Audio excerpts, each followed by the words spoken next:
મચ્છુ ડેમના દરવાજા ખોલવાથી બેઠા પુલ ઉપરથી અવરજવર બંધ. શહેરમાં 2 દિવસથી સર્જાતો ટ્રાફિક જામ.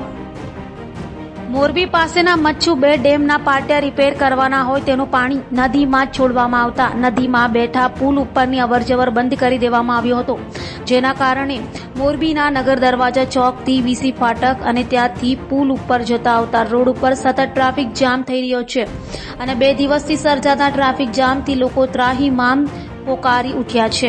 આ બાબતે વાત કરીએ તો મોરબી શહેર 1 અને મોરબી શહેર 2 માં અવરજવર માટે નદી ઉપરના પાળા પુલ અને મયુર પુલ પરથી પસાર થાય છે, તેમજ ટ્રાફિક સમસ્યા ન સર્જાય તે માટે નદીમાં બેઠા પુલ ઉપરની અવરજવર થાય છે.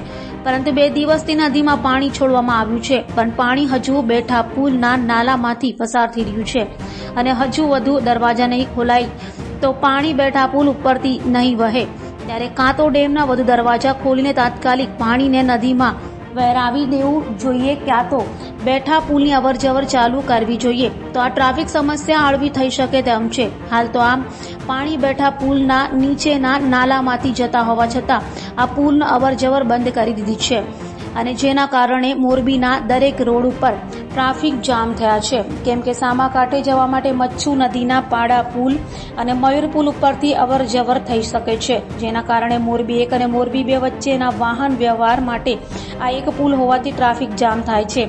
મોરબી શહેરનો બધા વાહનો માટે વીસી પાઠક પાસેથી જ પસાર થવું પડે છે, જેથી ત્યાં ટ્રાફિક જામ થાય છે. ટ્રાફિકના અધિકારીઓ પીએસઆઈ ઠક્કર, ગઢવીભાઈ, દેવાયતભાઈ તેમજ ટીઆરબીના જવાનો વીસી ફટકે સતત ટ્રાફિક કન્વર્ટ કરી રહ્યા છે, તેમ છતાં ટ્રાફિક જામ થાય છે એમાં કોઈ શંકાને સ્થાન નથી અને હજુ પાણી નદીમાં બેઠા પુલ ઉપરથી જતું નથી.